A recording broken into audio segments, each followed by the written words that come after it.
काला मदन सही चली जाई, काला मदन सही चली जाई। काला काला मदन सही चली जाई, लिखी पतिया भेजाई। काला मदन सही चली जाई, लिखी पतिया भेजाई।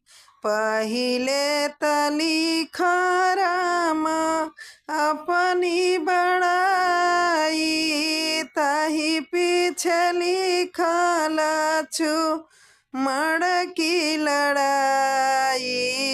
काला मदन सही चली जाई, काला मदन। मेघनाथ रावण के बेटा उठे भुजा फुलाई। मेघनाथ रावण के बेटा उठे भुजा फुलाई। अस कोई बीरल छु मड़की फौजिया, सनमुख करी त लड़ाई। काला मदन सही चली जाई, काला मदन सही चली जाई।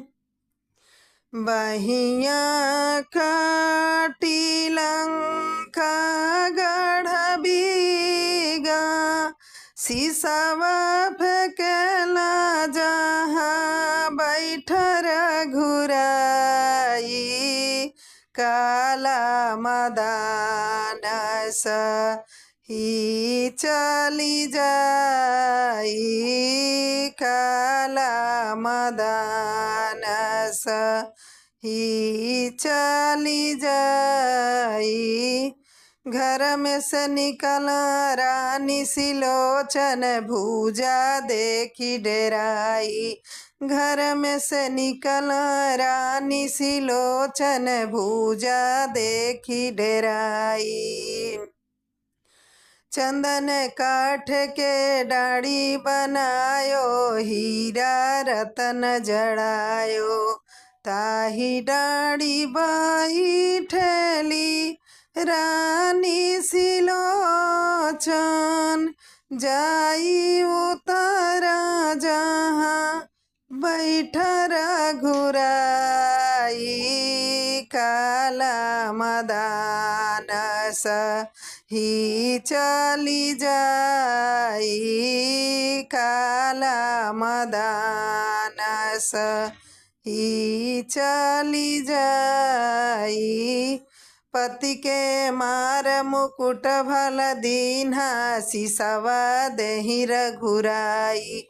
पति के मार मुकुट भल दीन्हा, सीसावा देहि रघुराई। सीसावा ले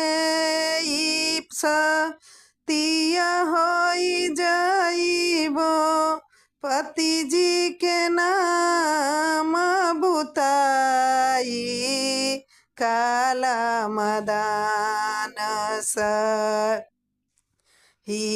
चली जाई, काला मदन सही चली जाई। रावण पापी बारी जलो न माने, आज मोरी मांग धोवाई।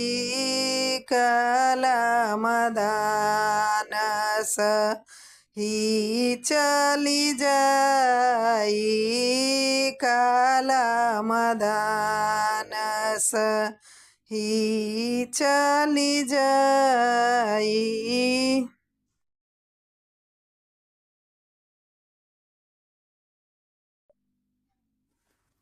काला मदन सही चली जाई काला मदान सही चली जाई काला काला मदान सही चली जाई लिखी पतिया भेजाई काला मदान सही चली जाई लिखी पतिया भेजाई पहिले तली खराम अपनी बड़ाई ताही पीछे लिखला छु मड़की लड़ाई काला मदान सही चली जाई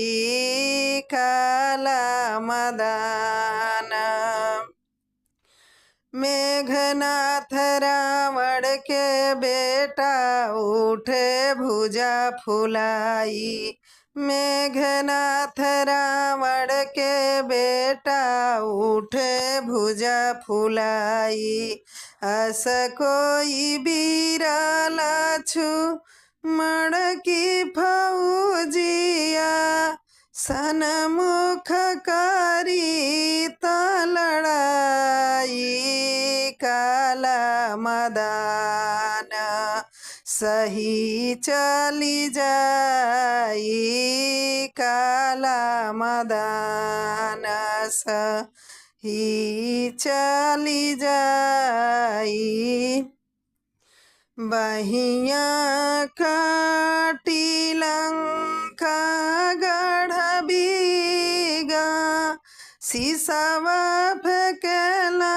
जहाँ बैठ रघुराई काला मदान सही चली जाई काला मदान सही चली जाई घर में से निकल रानी सिलोचन भुजा देखी डेराई घर में से निकल रानी सिलोचन भुजा देखी डेराई चंदन काठ के डाड़ी बनायो हीरा रतन जड़ायो ताही डाड़ी बैठली रानी सिलोचन जाई उतारा जहाँ बैठ रघुराई काला मदान सही चली जाई काला मदान सही चली जाई पति के मार मुकुट भल दीन्हा सीसावा देहि रघुराई पति के मार मुकुट भल दीन्हा सीसावा देहि रघुराई सीसावा ले तिया होई जाइबो पति जी के नाम बुताई काला मदान सही चली जाई काला मदान सही चली जाई रावण पापी बारी जलो न माने आज मोरी मांग धोई काला मदान सही चली जाई काला मदान सही चली जाई।